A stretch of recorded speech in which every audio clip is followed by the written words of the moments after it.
이해운 기획예산처 장관 지명자가 예.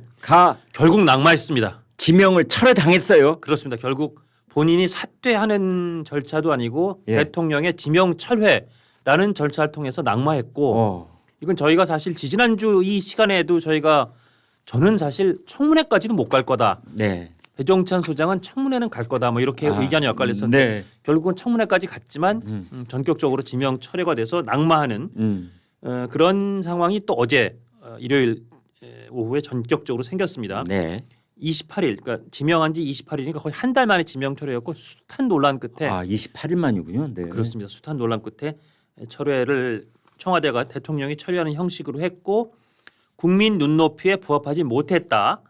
이러면서 이제 보수 정당에서 세 차례의 국회의원을 지냈지만 안타깝게도 국민주권정부의 기획예산처 장관으로서 국민 눈높이에 부합하지 못했다라고 정무수석이 밝힘으로써 저는 살짝 뒤끝을 좀 남긴 것 같습니다. 너희 보수 진영에서 그렇게 세 번이나 국회의원 했길래 우리가 괜찮은 줄 알고 데리고 왔더니 아주 사람 엉망이더라. 그래서 웬만하면 쓰려고 그랬는데 못 쓰겠어 라고 말한 셈이 됐어요. 그 뭐 진이나 뭐 그 디테일하고 좀 다를 수 있어도 결국은 지금 이재명 대통령 본인은 정치적으로 큰 상처 없이 뭔가 실용 통합을 하려고 그러다가 보수 쪽 인사가 영 탐탁지 않고 국민 눈높이 안 맞아서 떨어뜨린 것 같은 그런 양상이 됐지만 저는 이 대목에서 문제점을 한두 개 먼저 좀 짚겠습니다. 첫째, 네. 이건 뭐 명백한 인사 검증 실패죠. 예. 그리고 뭐 흔히 얘기하지만 국회의원 선출직으로서의 검증과 이 장관과 같은 지명직, 특히 장관 국무위원급의 이 지명직의 이 눈높이는 국민 눈높이는 다르다는 거 다 알고 있지 않습니까? 네. 왜 인사 검증 잘못한 게 왜 맞냐? 강선호 장관도 그 당에서 2번 국회의원 공천조서 시켰지만 장관 결국 낙마됐잖아요. 네. 그러면 검증 시스템이 안 돌아간다는 얘기예요. 네. 이번에도 사실은 다른 거 다 떠나서 재산이 200억 평생 정치한 사람이 재산이 200억이 넘어요. 근데 거기에 로또 2번 당첨돼야 얻을 수 있는 수익이 나는 원펜터스나 2번으로 안 돼요. 4번쯤 해야 됩니다. 요즘 로또 1등 되면요 10억밖에 안 돼요. 그러니까요. 네, 대부분 실수령으로 하면 네. 한 서너 번 돼야 되는 서너 번 돼야 돼요. 그 액수의 원펜터스가 당첨이 됐다. 근데 그 과정에서 저는 딱 이거 하나만 짚겠습니다. 이거를 왜 검증 못한 거를 우리가 비판할 수 있느냐? 아니 뭐 나중에 변명한 거 다 빼놓고 거기 사는데 왜 결혼식을 올린 그 아들과 딸이 용산에 들어갔는데 그 용산에 들어갈 때 전입 신고를 안 하고 전세권 설정을 했지? 사실은 천하람 의원실이나 일부 언론이 이 관련된 취재를 시작하고 의혹을 제기한 포인트도 그거였어요. 그거 써 있었어요. 왜 전세권 설정했지? 굉장히 부자연스러운 거거든요. 네. 그거만 짚어냈어도 이게 뭔가 이상하구나 알아낼 수 있었던 겁니다. 근데 그거를 우린 대통령이 그때 뭐라 그랬냐면 그거 저 보좌관 갑질 같은 것도 그쪽에서 해갖고 우린 몰랐지 그 어떻게 알아요? 얘기 안 해주는데 그래서 그쪽에서 다 3명씩 네. 3번씩 됐으니까 우린 몰랐죠라고 하는데 그거만 딱 눈여겨봤어도 알 수 있는 거였고요. 보좌관 갑질 사실은 뭐 김 선배나 저도 알지만 김병기, 강선우, 네. 이해운 네. 이런 국회의원들이 전현직 국회의원들의 갑질이 어마어마했다는 얘기는 정말 여의도에 파다했어요. 그렇습니다. 평판조에 한두 번만 했어도 네. 분명히 알 수 있는 거였어요. 네. 그걸 몰랐다는 건 사실은 거짓말에 가까운 거였고 음. 그러다 보니까 진짜 국민들 보기에 너무 좀 불쾌하고 불편했던 게 자기 아들과 결혼시킨 그 며느리를 결혼식까지 시킨 며느리를 며느리라고 부르지 않고 처음엔 약혼녀라고 불렀다가 나중에 무슨 파탄의 일은 결혼식 올리자마자 파탄의 일은 그런 사람인 것처럼 몰고 가서 국민들을 보면서 청문회 보면서도 야 저건 좀 너무하는 거 아니야? 저렇게까지 해서 장관을 해야 돼? 그런 불편함을 줬잖아요.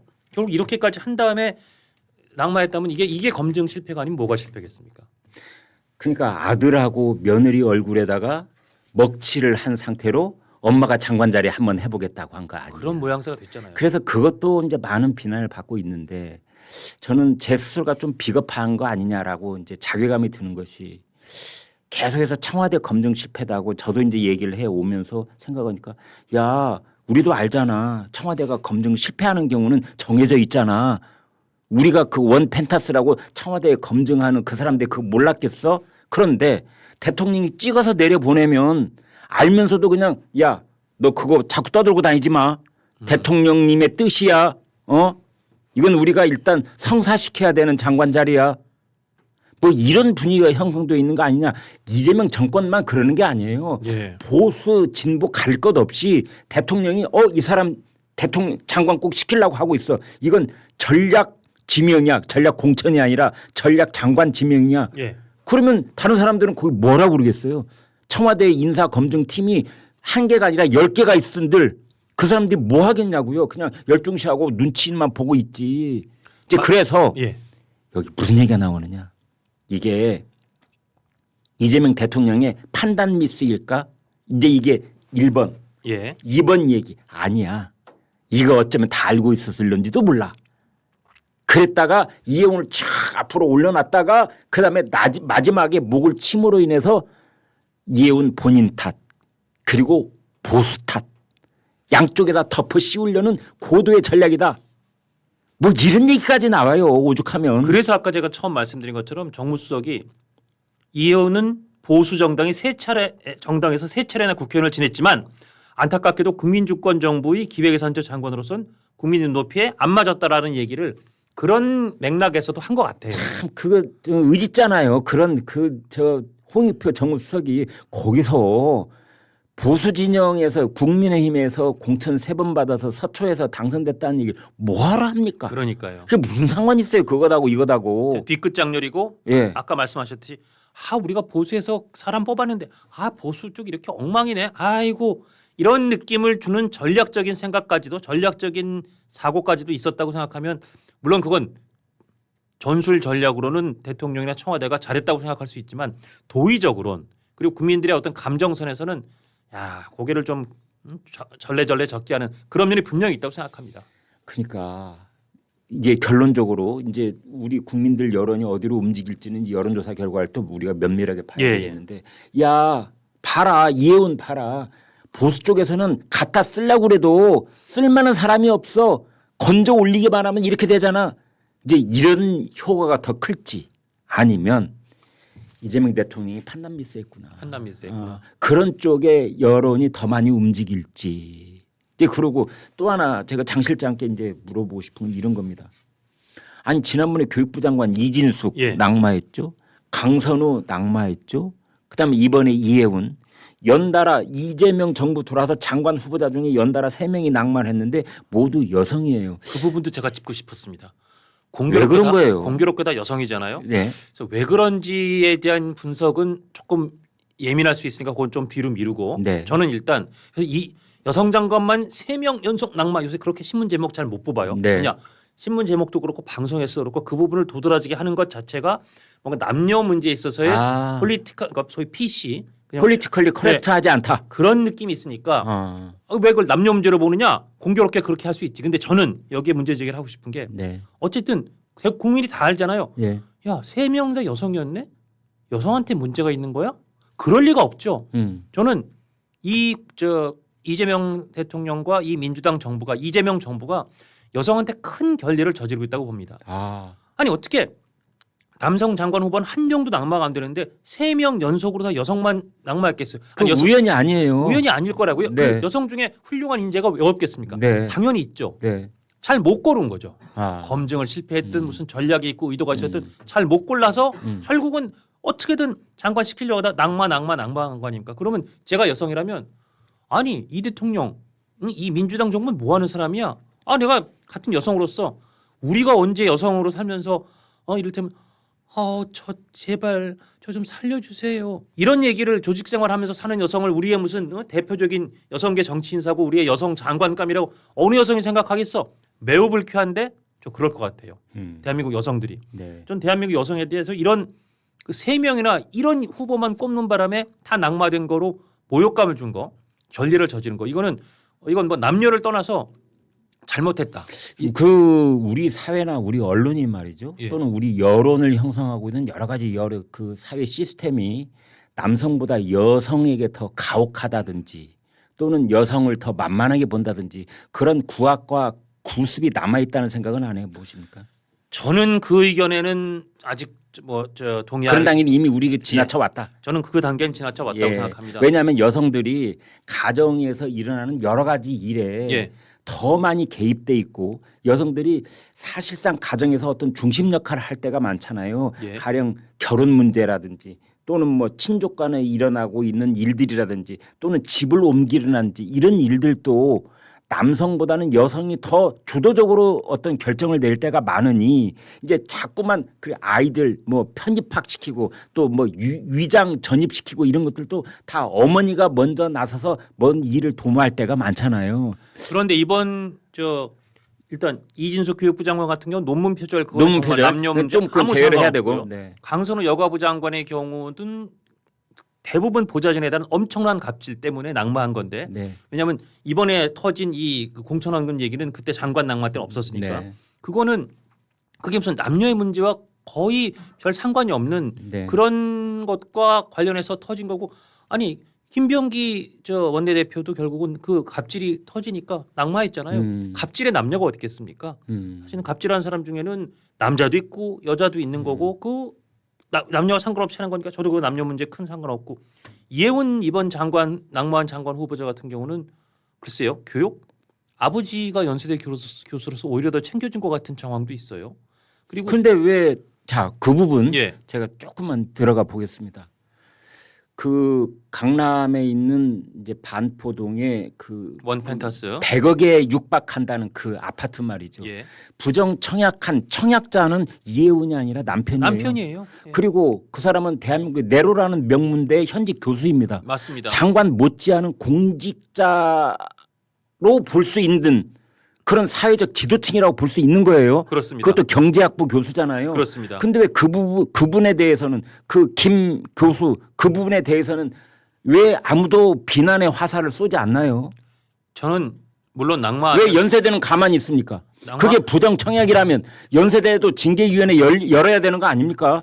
저는 그래서 이 방송에서도 그 얘기를 얼핏 드렸던 것 같은데 네. 저는 저 원펜타스 같은 거는 저 남편 교수 자리까지 날아갈 수 있다는 얘기를 드린 적이 있었습니다. 네. 근데 이제 한번 낙마를 하고 나면 흐지부지 될 것 같긴 하지만 이 사안은 지금 원펜터스 그 부정 청약 당첨은 이미 고발이 들어갔고 네. 경찰이 수사는 하고 있다 그래요. 7가지 고발이 들어가 있고 7가지 고발이 들어가 있고 예. 또 이번에 또 그 청문회에서 새로 밝혀진 아들의 연세대학교 입학 과정도 좀 뭔가 탐탁지 않다. 자기 할아버지가 장관진에서 훈장 받은 게 무슨 국위선양이야 지금 그런 논란까지 있잖아요. 그 부분에 대한 뭐 고발도 지금 이루어진다는 말이 있는데 저는 그래서 이 건은 경찰 수사가 아마 꽤 있을 것 같습니다. 그리고 언론도 이 건 근데 낙마했으니까 자 끝 이렇게 안 하고 경찰 수사를 지켜보면서 거 봐라 너희 경찰한테 수사 맡겨놓으면 계속 이렇게 흐지부지하지 않니? 전재수 장관도 저희가 이따 다루겠지만 너희 수사 이상하게 하는데 이것도 똑바로 해야지 하면서 눈을 부릅뜨고 볼 거기 때문에 이해문 장관은 당분간 수사의 이 칼날 화살도 피할 수 없을 거라고 생각합니다. 저희가 한 발자국만 더 예. 들어가 보겠습니다. 몇 년 전을 되살려 본다면 조국 전 법무장관 그 자녀 부정 입학 사태가 터졌을 때 예. 그리고 그 이전에 이제 박근혜 정부 때 최순실의 딸에 관한 얘기가 터졌을 때 이화여대가 관련돼 있었고 그때도 다 부정 입학이라면 입학 취소 그런 얘기가 나왔었어요. 예. 지금 제가 찾아보니까 이건 할아버지 찬스였잖아요. 예. 그러니까 할아버지가 내무장관까지 하신 분인데 청조 근정 훈장을 받았다는 예. 그걸로 사회 기여를 했다.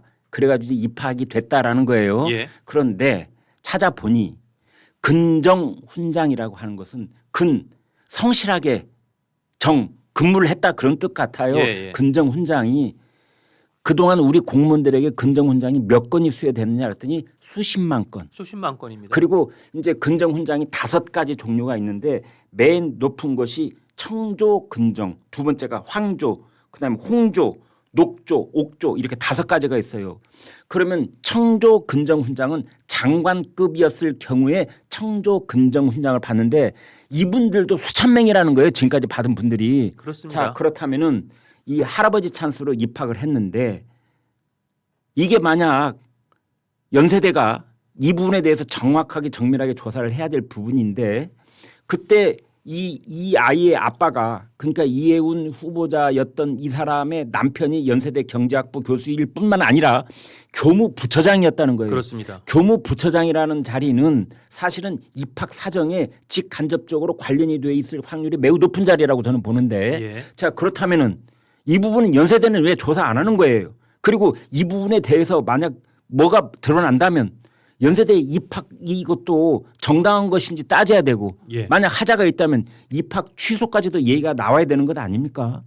그러니까 지금 그게 수사 내지는 입학 취소 단계까지 가야 되는 거야는 그러니까 사실관계 조금 더 봐야 됩니다. 네. 연대수정 그래서 조사하겠다라는 입장이 아마 이미 나왔거나 나와야 된다고 생각합니다. 저도 동의하는데 네. 다만 조국 전 장관처럼 정말 무슨 표창장을 막 컨트롤 C 컨트롤 V 따붙이기 해서 표창장을 위조하고 뭐 그런 것까지와는 조금 그거보다는 가벼워 보이고 그거보다는 좀 낮아 보이고 그다음에 이게 입시 요강에는 아마 그런 훈장 받은 것도 국위 선양 사회 기여로 본다고 돼 있는데 정식으로 학생들한테 자 우리 이런 사람을 이번 요강에 뽑아요에는 또 안 들어 있다는 설이 있어요. 그렇다면 아는 그러면 만약 그 후자라면은 아는 사람만 그렇게 했을 가능성이 있다는 보도가 나오고 있거든요. 그러면 더 큰 문제 아닙니까? 그래서 지금 아니 공무원 오래 했다고 해서 받는 훈장이 국위를 선양한다. 국위 선양은 해외에 가서 큰 공적을 세웠을 때 우리가 흔히 쓰는 말이 국위 선양이잖아요. 예.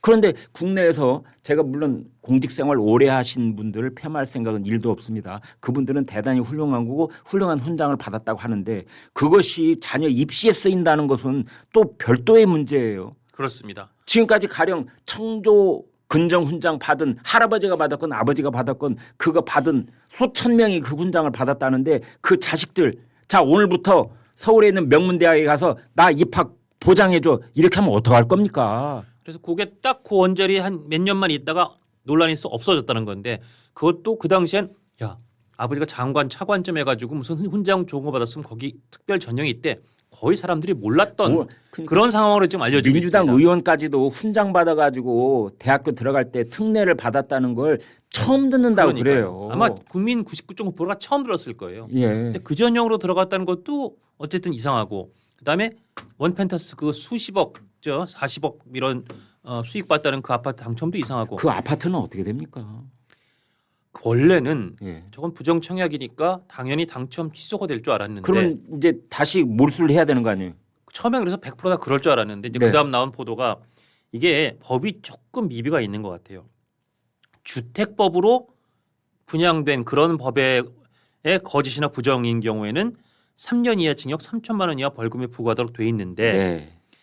이거는 지금 원펜터스는 재건축 재개발로 놓은 아파트란 네. 말입니다. 재건축 재개발 이거 관련된 도시 및 주거환경정비법 소위 도정법 예. 여기는 명확한 처벌 규정이 없대요. 어마. 그래서 그럼 어떻게 돼요? 요 도정법으로 부정 청탁 당첨된 사람이 대법원까지 갔는데 거기에 대해서 이 형벌이 안 나온 판례가 있다는 거예요. 그래요. 그래서 이게 지금 그러니까 이해운 장관이 장관 하려면 저거는 일단 내놓겠다고 해야지 어차피 뺏길 텐데 왜 저러지 했는데 중간에 이제 일부 기사 나온 거 보니까 이게 수사받고 재판 받아도 안 뺏기는 걸 아는구나. 그래서 저거 내놓겠다는 얘기를 끝내 안 하다가 결국 마지막 청문회 알겠어요 해서 뭐 내놓을 거예요. 그러니까 알겠어요. 예 뭐 해서 네. 알겠습니다. 알겠어요. 그러니까 그걸 이제 포기할 생각이 용의가 있느냐 물었잖아요. 있는 듯한 취지였지만 그것도 장관이 된다면 포기한다는 그런 그렇지. 발언이 있지. 장관 낭만인데 지금 어쩌면 안 내놓을 것 좋아. 같아요. 그래서 사실은 이게 그 전에는 이거는 당연히 주택법처럼 이거 처벌 대상이고 그리고 또 국토교통부에서 조사 들어간다고 딱 처음에 밝혔었거든요. 조사 들어가면 저거는 100%다. 예. 왜냐하면 이번에 그 다른 청문회 나와서도 그 담당 과장이 국토부 과장이 만약에 결혼한 아들을 미혼으로 유지해서 저 당첨 받았다면 부정 당첨이 해당한다고 얘기까지 했거든요. 네. 그러나 요 법에 요런 아파트를 규제하는 법에 규율하는 법에는 명확한 처벌 규정이 없어서 아마 안 토해낼 수도 있을 것 같다. 그런 관측이 나옵니다. 매우 안타까운 일인데. 그러니까 우리나라 경제 사회 시스템이 한번 어떤 부동산 물건에 대해서 소유권으로 등기가 딱 완료가 되면 예. 그걸 다시 원위치로 하는 거는 매우 까다롭게 돼 있다라고 볼 수가 있는데 엄격하게 그게 또 맞지요. 원래 워낙은 저 맞다고 봅니다. 그러나 예. 부정 청약이 국토부 관계자가 나와서 정확하게 말했어요. 이 혼인을 했는데 사실상 혼인을 결혼식을 치렀어요. 예. 하객들이 다 온 상태에서 혼인 신고를 하지 아니하였다고 해서 부양가족으로 세우는 건 명백하게 부정청약이라고 말을 했어요. 말을 했어요. 네. 근데 그런 부정청약이라고 해서 명확한 처벌 규정이 법에 없어요. 아니 그런데 예. 가령 그게 주택법 위반이라고 한다면 부정청약에 징역을 3년 최대 징역이 3년까지 세울 수 있다면서요. 예. 징역을 살더라도 아파트를 뺏을 수는 없다 그런 뜻 아닙니까 지금? 그 주택법이면 징역 벌금 이런 게 있으니까 징역 벌금까지 나오면 아마 뺏을 수 있는 것 같아요. 그러나 지금 도정법은 징역 벌금도 안 나온다는 규정이었고 그래서 이 도정법으로 갔던 대법원 판례에는 이거는 무죄가 나온 판례가 있다는 거예요. 그러다 보니 이해훈 장관 요 남편이 받은 원펜타스 같은 경우는 설사 수사에서 기소가 돼도 대법원 판례에 따라 무죄가 나올 것 같고 그렇다면 국토교통부에서 이거 내놔라고 강하게 예. 토해내라고 말할 수 있는 근거가 처벌도 없으니까 그럴 시나리오가 현재 가능성이 있다. 국민적 눈높이에서 매우 안타깝고 매우 고구마 먹은 듯한 그런 느낌인데 이건 또 지켜봐야 되는데 어쨌든 이건 국토교통부가 조사해야 된다고 생각하고 고발도 이루어진 상황이니까 좀 수사기관이 좀 아주 강력하게 수사해서 한번 다시 새로운 판례를 구해볼 필요가 있다고 생각합니다. 우리는 한번 낙마하면 또 언론도 잊어버리잖아요. 잊어버리는데 예. 이번 사안은 사실 이해훈 장관 후보자 같은 경우가 통틀어 지금까지 모든 장관 후보자 뭐 여야를 넘나들어 어느 정부에서도 이 정도의 여러 가지 복합 비리가 있는데 복합 의혹이 있는데 이렇게 마지막 청문회까지 가서 끝까지 버텼던 후보자가 저는 거의 유일한 것 같아요. 원 펜타스 거기가 만약 이제 몰수가 돼서 그걸 재분양을 한다고 하면 경쟁률이 수십만 대 1쯤 되겠군요. 그러니까 그 아마 그렇더라도 이제 곧 청약 점수를 맞추는 사람들한테만 기회를 주긴 줄 텐데 예. 그러니까 사실은 그 당시에는 그 청약 점수 맞춰서 들어갔다가 부정 청약 들어온 이해훈 가족이 그걸 낼름 가져가는 바람에 그다음에 아유 나는 거기에 이해훈 그 가족이 내놓은 청약 점수가 74점이었다는데 그 밑에 73점, 72점 여러 명 계실 거 아니에요. 그 사람들이 다음 권리를 갖게 되나요? 74점이 커트라인이었고 사실은 그 위에 있는 점수까지 이 전체에서 후보 중에서 당첨이 된 거예요. 예. 수십 대 1인가 뭐 수백 대 1을 뚫고 아 거기서 또 다 추첨을 하는 거예요? 그래서 거기서 추첨이 돼서 당첨이 된 거예요. 아 그래요. 그러다 보니까 점수가 높으면 무조건 되는 게 아니고 어느 점수 이상부터는 자격을 주는 건데 그 중에서 이제 추첨해서 당첨이 된 거니 무지하게 운이 좋았죠. 설마 당첨까지 무슨 비리가 있었을 거라고는 생각하고 싶지 않고 네. 그렇다면 사실은 원래대로면 그 추첨됐을 때 이해훈 후보 가족은 자격 없으니까 쏙 빼고 이 사람들 다시 한번 추첨을 하는 게 맞을 텐데 이미 시간이 한참 흘렀으니 이분들 중에 아유 나는 당첨운이 없나 보다. 야 니들 결혼해라. 야 우리 그냥 다 이제 이거 그냥 그만하자. 이렇게 해서 이미 자격을 이미 다른 아파트를 구했다든지. 다른 아파트 구했다든지. 그래서 자격 요건이 없어진 분들이 꽤 계실 텐데 그분은 땅을 치는 거죠.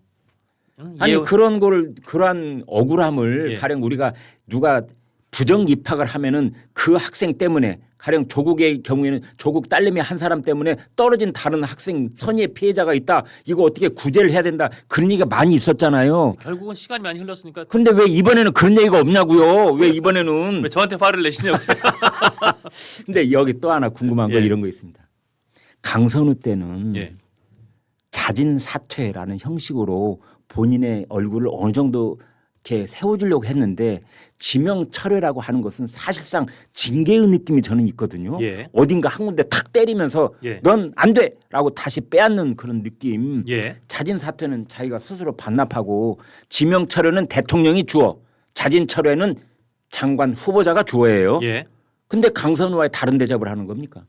강선우 장관은 그때 한겨레 신문 보도로 알려진 것처럼 현지 누나 김현지 당시 충무비서관 지금 김현지 부속실장이 전화를 걸었다는 거죠. 아무래도 왜 이번엔 전화 안 걸어준 거예요? 그래서 이제 그걸 놓고 네. 공식적인 정무수석의 설명, 청와대의 설명은 보수 진영에 있는 분을 모셔왔기 때문에 지명 철회까지도 인사권자로서 책임을 다한 거다라고 설명은 하는데 네. 실질적으로 좀 보도가 나오는 거는 이해훈 후보자가 자진 사퇴할 의향이 없었던 것으로 안다. 아. 본인이 사퇴할 의향이 없다 보니 네. 지명 처리를 할 수밖에 없었다. 그런 보도가 취재에 따른 보도가 나오는 거 봐서 이해훈 장관은 끝까지 내가 이렇게까지 망신당하고 이렇게까지 정말 뭐 나인 아파트 뭐 애 입학 애 무슨 논문까지 탈탈 털렸는데 내가 어떻게 와서 장관을 그만두냐. 장관 그만두면 오히려 그 역으로 조사받고 수사받을 텐데 난 장관 해야겠다. 라는 스탠스를 취한 거로 보입니다. 그래서 안 되겠다. 그래서 이렇게 가면 여론이 상당히 불리할 것 같고 점수가 깎일 것 같은 거. 여기서 딱 손절하자. 저도 청와대가 이제 손절한 것 같습니다. 청와대 그 말을 이렇게 이제 좀 읽어봤는데 저는 그때 고개를 갸웃했거든요. 사실은 예. 야 이게 말장난처럼 들리는 이유가 뭐냐면 청와대가 대통령 마음 떠났어. 네. 모양 좋게 자진 사퇴하시지라고 누가 전화 통화 한번 했으면 정말 안 했을까? 저는 거기에 대해서 모르겠습니다. 그 실체적 진실은 시간이 흐르면 나중에 밝혀질 수도 있겠으나 예. 아마 그 뜻이 전달이 안 된 것 아닌가라고 저는 보는데 예. 나중에 이해운이 뭐 회고록 쓰면 한번 봅시다. 그렇죠. 이제 뭐라고 하는지 예. 가령 어제 일요일 오전까지도 가령 어제 오후에 이제 발표가 났어요. 뭐 지명 처리한다. 그걸 끝까지 몰랐는지 아니면 사전에 본인에게 무슨 형식으로든 통보가 간 것이 있는지 궁금해지긴 해요. 그거 아마 또 이제 기자들이 또 취재해서 뭐 내일쯤이나 오늘 저녁쯤 그런 취재 보도를 또 할 거로 보입니다만 네. 막 궁금한 대목은 분명히 맞는 것 네, 같습니다. 이혜훈이 기자 만나려고 하겠어요. 이제 다 물 다 흘러 물레방아는 이미 돌아가 버렸는데. 그런데 그나저나 기획예산처 장관은 어마어마하게 중요한 자리인데 예. 장관 자리는 상당 기간 공백이 불가피해요. 지금 한두 달 정도는 공백이 뭐 계속할 수밖에 없습니다. 그 누구를 이제 골라내겠어요. 보수 쪽 사람을 더 고르겠다고 하는 의지가 있어 보이는데 일단 보수 쪽의 인사들이 이제 야 저럼 잘못 갔다간 저 완전히 탈탈 털려서 아무도 안 가려고 할 거 아니에요. 오히려 이제. 내 원래 소속이었던 국민의힘 쪽에서도 싫어하고 예. 민주당에서도 쉴드 안 쳐주니까 잘못하면 저기 완전히 정말 탈곡기 저기가 털리겠구나. 패가 망신의 길이구나 저기가. 그래서 아주 자신 있지 않으면 함부로 안 갈 것 같다는 설도 있고 그러다 예. 보니까 제가 볼 때는 그래도 보수 쪽 인사 한 명 떠서 찾아본다. 아니면 저 안 돼. 그러니까 그냥 무난하게 일단 민주당 쪽 인사를 한다. 아니면 사실 예전에도 기획예산처 장관이라든지 이쪽 그 뭐 재경부나 기획재정부의 예산실장 예산 쪽 담당은 관료 출신을 많이 썼어요. 그래서 이번엔 그렇긴 해요. 예, 그 정통 예산 어쩌면- 관료 출신을 쓰는 쪽으로 타협을 볼 수도 있는데 어쨌든 사람 다시 뽑고 검증하고 다시 청문 보고서 보내고 하는데 최소한 한 달 내지 두 달 그런 기획예산처는 사실 이제 새로 재출범하는 건데 예전에 있다가 없어졌다가 계속 선정 없이 한참 동안을 좀 힘없이 표류할 가능성은 꽤 커졌습니다. 우리나라의 중장기 발전 전략 수립, 예산 편성, 재정 성과 평가, 부처별 이해관계 조율, 국가 성장 전립 수립 뭐 이런 수사가 붙는 기획 예산처인데 장관 자리 불필요한 거 아니에요? 그냥 차관으로 가도 되는 거 아니에요? 어떤 부처를 보면은 예. 수장이 없어도 더 잘 굴러가.